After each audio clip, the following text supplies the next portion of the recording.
ডাকসু নির্বাচন স্থগিত করে হাইকোর্টের দেয়া আদেশ স্থগিত করেছে চেম্বার আদালত। এর ফলে ডাকসু নির্বাচন হতে আর বাধা নেই। এ বিষয়ে শিক্ষার্থীদের প্রতিক্রিয়া জানাতে ঢাকা বিশ্ববিদ্যালয় ক্যাম্পাস থেকে আমাদের সঙ্গে সরাসরি যুক্ত হচ্ছেন সহকর্মী সুলতানা স্বর্ণা। স্বর্ণা, ডাকসু নির্বাচন নিয়ে হাইকোর্টের আদেশ চেম্বার আদালত স্থগিত করেছে। এ বিষয়ে এখন শিক্ষার্থীরা কি বলছেন? নির্বাচনে তো আর কোনো বাধা থাকলো না। আফরিন, প্রথমেই যদি বলি, আসলে হাইকোর্টের আদেশটি আসার পর থেকেই কিন্তু আমরা দেখেছি কয়েক সেকেন্ডের ভেতরে কিন্তু ক্যাম্পাসের হাওয়া, নির্বাচনী যে হাওয়া ছিল সেই হাওয়াও কিন্তু পরিবর্তন এসেছে।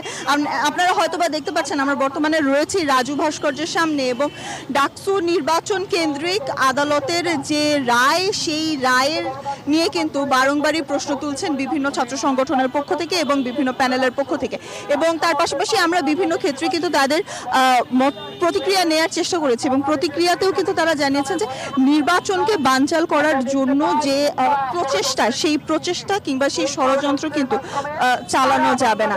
এবং তার পাশাপাশি আপনারা হয়তো বা দেখছেন বিভিন্ন প্যানেল থেকে কিন্তু আমরা লক্ষ্য করেছি কিছুক্ষণ আগে মিছিল করা হয়েছে এবং মিছিল নিয়ে কিন্তু তারা আমাদেরকে প্রতিক্রিয়া যখন জানাচ্ছিলেন, প্রথমত যখন স্থগিত হওয়ার আগে পর্যন্ত, অর্থাৎ ডাকসু নির্বাচন স্থগিত হবার যে আদেশটি আসে তারপরে কিন্তু আমরা দেখেছি বিভিন্ন ক্ষেত্রে শিক্ষার্থীরা প্রতিক্রিয়া দিতে, এবং এখনো কিন্তু আমরা দেখছি উমামা ফাতেমার যে প্যানেলটি রয়েছে তারা প্রতিক্রিয়া জানাচ্ছে।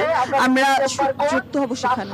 বহাল রেখেছে তাদের এই সিদ্ধান্তকে আমরা সাধুবাদ জানাই, তাদেরকে ধন্যবাদ জানাই।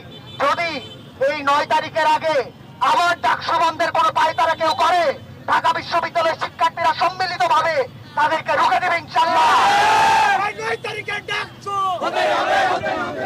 আমরা শুনছিলাম আসলে উমামা ফাতেমার যে প্যানেলটি রয়েছে স্বতন্ত্র শিক্ষার্থী জোট ঐক্য, সেই ঐক্যর পক্ষ থেকে কিন্তু প্রতিক্রিয়া জানানো হচ্ছিল নির্বাচন নিয়ে। এবং তার পাশাপাশি যদি বলি, আজ কিন্তু আমরা লক্ষ্য করছি সকল প্যানেলেরই এমন একটি প্রতিক্রিয়াই কিন্তু আমরা লক্ষ্য করতে পারছি। আফরিন, আসলে এই ছিল আমার কাছে বর্তমান পরিস্থিতি নিয়ে সবশেষ। স্বর্ণা, আপনাকে ধন্যবাদ।